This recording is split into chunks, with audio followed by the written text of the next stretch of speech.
তো হ্যালো বন্ধুরা, আবারও ফিরে এলাম একটি নতুন ব্লগ নিয়ে। আজকে জমিতে চলে এসেছি। জমিতে আজকে আমাদের ধান ঝাড়া হচ্ছে থ্রেসার মেশিনের সাহায্যে, অনেকে হপারও বলে। তো সেই হপারে ধান ঝাড়া হচ্ছে। তো আপনারা হয়তো আওয়াজ পাচ্ছেন, আমার পেছনে সেই থ্রেসার মেশিন চলছে। যাই হোক, কিছুটা ধান ঝাড়া হয়েছে আর কিছুটা বাকি রয়েছে। তো আপনাদেরকে দেখাচ্ছি সেই মেশিনের কাজ কি এবং কীভাবে ধানটা ঝাড়ানো হচ্ছে। আর যদি চাষি ভাই হয়ে থাকেন, অবশ্যই এই ভিডিওটাতে লাইক শেয়ার কমেন্ট করবেন এবং চ্যানেলটাকে সাবস্ক্রাইব করবেন। তো চলুন এখন সেই হপার মেশিনের কাছে।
এই যে গাদাগুলো দেখতে পাচ্ছেন, এই গাদাগুলো সব আমাদের। ওইখানে একটা গাদা রয়েছে, ওই ধারে একটা গাদা রয়েছে, একটা দুটো তিনটে, এখনো তিনটে গাদা রয়েছে। তো এই তিনটে গাদা ঝাড়া হবে হপারের সাহায্যে। আর বাঁধাকপির তরকারি আর হচ্ছে পালং শাকের তরকারি। মাছ, তোমাদের কি কি তরকারি হয়েছে এসছে?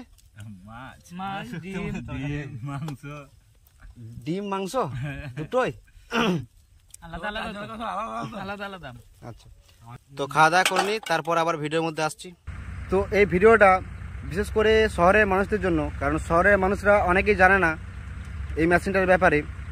তো এই মেশিনটা অ্যাকচুয়ালি আমাদের পশ্চিমবাংলার মানুষ এটাকে হপার বলে থাকি, আর অনেকে থ্রেসারও বলে। তো খুব সুন্দর কাজ করছে, একবারে ফ্রেশ ধান বের হচ্ছে এবং খুবই পরিশ্রম করে ধানগুলি ঝাড়া হচ্ছে। কারণ আপনারা তো জানেন, এর আগে বৃষ্টি হয়েছিল, বৃষ্টির কারণে আমার ধান কিন্তু জলে ডুবেছিল। তো সেই কারণে আমি ধানগুলো হপারেই ঝেড়ে নিচ্ছি, কারণ আবার যদি বৃষ্টি হয় তাহলে কিন্তু আর ধানগুলো পাবোই না। ঠাকুরের আশীর্বাদে ধান কিছু পেয়েছি, সেই ধানগুলো আমি বাড়ি নিয়ে যাব। এখন ঝাড়া হচ্ছে। তো আপনারা দেখতে পাচ্ছেন, মানে খাওয়া দাওয়া হয়ে গেছে, খাওয়া দাওয়ার পরে আবার কাজ শুরু করে ফেলেছে, হপার চলছে, আপনারা দেখতে পাচ্ছেন। আর আমাদের মতো চাষি ভাইদেরকে বিরাট হেল্প করে এই মেশিনটা। চাষি ভাইরা অনেক সময় কি করেন, মানে বাড়িতে ধানটা নিয়ে যায়, সেটা হাতে করে ঝাড়ে। তো এই মেশিনটার দ্বারা খুব কম সময়েই এই কাজটা হয়ে যাচ্ছে, ধানটা পুরো ফ্রেশ বের হচ্ছে। আর কি চাষি ভাই আলু লাগিয়েছিল, তো আলুগুলো দেখতে পাচ্ছেন এখনও বের হয়নি।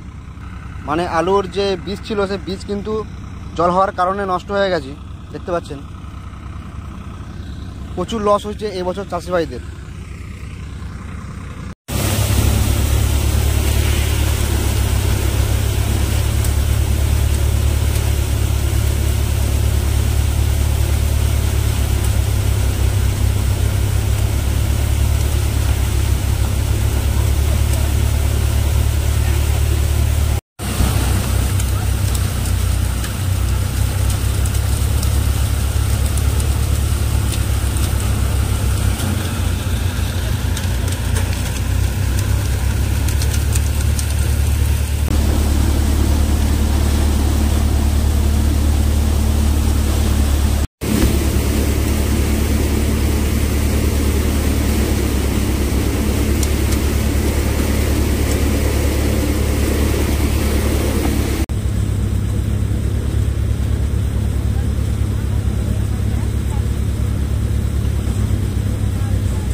দেখতে পাচ্ছেন গাদাগুলো বড় বড় সব খড়ের গাদা হয়ে গেছে।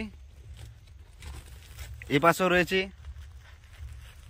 মোটামুটি 3-4টা গাদা হয়েছে, মানে খড়ের গাদা।